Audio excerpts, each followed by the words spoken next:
खुसूसी transmission में एक बार फिर आपको खुशामदीद कहेंगे। आज गुजरांवाला में जो कुछ हुआ उसके बाद बहुत से सवालात भी खड़े हो गए हैं। इमरान खान पर कातिलाना हमला नाकाम तो हो गया, मगर यह हमला कैसे हुआ, किसने किया, क्या जो कुछ सामने नजर आ रहा है वो ही हकीकत है या सच कुछ और है? चंद सवालात जरूर उठते हैं। बोल ये सवाल आपके सामने रखता है। बोल की तरह 22 करोड़ अवाम भी इन सवालों के जवाब जानना चाहते हैं।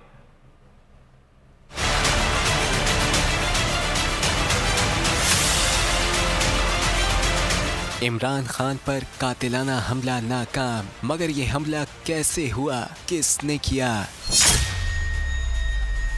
हमलावर एक था या दो? पहले बस्ट की आवाज आती है और फिर दो गोलियों की आवाज अलहदा आती है।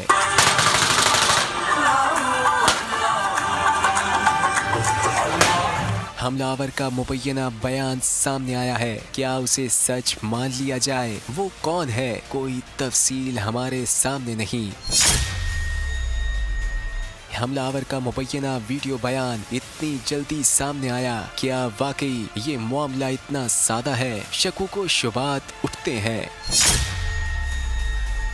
पुलिस की तहवील में है तो ये बयान कैसे रिकॉर्ड किया गया, किसने वायरल किया? क्या ये तो नहीं खुफिया साजिश, खुफिया मंसूबा साज को पोशीदा रखने के लिए मुबैना वीडियो सामने लाया गया? ये सब इतना आसान नहीं जितना नजर आता है। इस मामले की पूरी तहकीकात होनी चाहिए, और ऐसी तहकीकात जिससे तहरीक इंसाफ और 22 करोड़ अवाम मुतमईन हो। सच 22 करोड़ अवाम के सामने आना चाहिए, हकीकत पता चलनी चाहिए कि इमरान खान को कौन मारना चाहता था। ये किसी एक आम से बंदे की बात नहीं। पीछे कौन है? साजिश किसने तैयार की?